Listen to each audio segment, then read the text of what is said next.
Hi అండి. ఈరోజు టమాటా రొయ్యలు వండుకుందాం.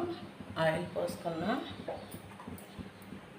పచ్చిమిర్చి వేసుకున్నాం, ఆనియన్ వేసుకుంటాం, రొయ్యలు వేసుకున్నాం. ఉల్లిపాయలు వేగిపోయినాయి.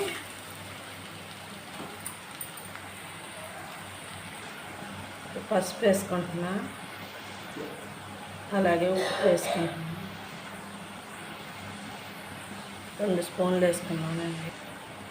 టమాటా ముక్కలు వేసుకుంటున్నానండి. శుభ్రంగా చెక్కు తీసేసుకొని పోసుకున్నా, కలుపుకున్నా.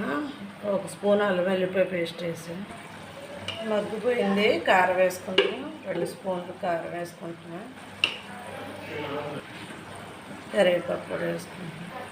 కొద్దిగా చింతపండు రసం పోసుకుంటున్నాం.